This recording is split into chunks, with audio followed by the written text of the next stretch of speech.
Ano ba yun? Kwento mo nga. Diretsahang inamin ng kapamilya actress at box office queen na si Catherine Bernardo na may natanggap siyang offer mula sa ilang TV network.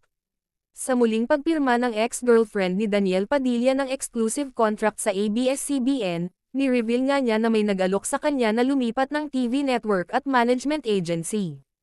Naganap ang contract ni Kat sa ABS-CBN last Friday, February 2, at dito nga niya nabanggit ang tungkol sa mga naging offer sa kanya na mag-over the bakod. I've seen the articles, the news, and for me naman kasi as a celebrity and siguro, I can speak in general for the celebrities, when your contract is ending, normal naman talaga to get offers from different networks, managements, or whatever. Parang it's a normal thing, pahayag ni Catherine sa panayam ng ABS-CBN. Para naman sa dalaga, walang masama kung maka-receive man ng offer mula sa ibang istasyon o management agency ang isang talent, lalo na kung naghahanap ng iba o bago ang artista.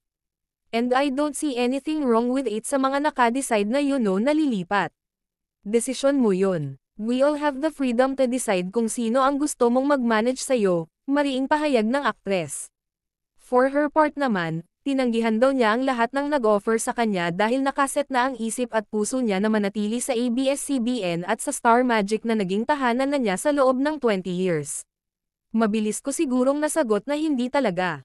Because hindi ko naman siya naisip, because I'm very happy with everything now. Especially the partnership and the friendship with Direk Lauren, Jogi, and Star Magic. Hindi ko talaga siya na-entertain pero there were offers syempre. But I know deep inside my heart na ABS is my only choice, ang pahayag pa ni Catherine sa naturang panayam. Sa kanyang contract signing, inalala ni Catherine ang naging pangako niya sa Kapamilya Network, 4 na taon na ngayon ang nakararaan.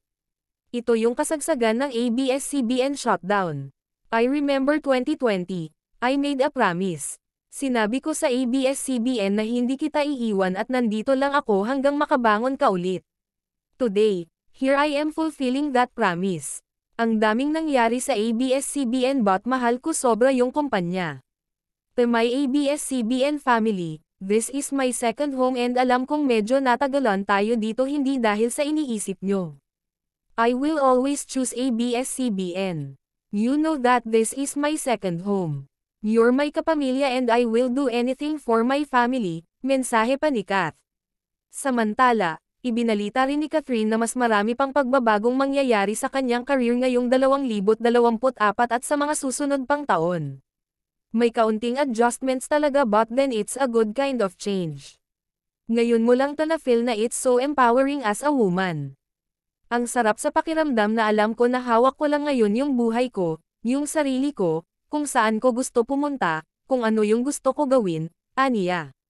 Pagkatapos ng matagumpay niyang pelikula with Golden Globe nominee Dolly De Leon, bibida uli si Catherine sa isa na namang mapanghamong pelikula, ang Elena 1944, na ididirect ni Olivia Lam-Asan.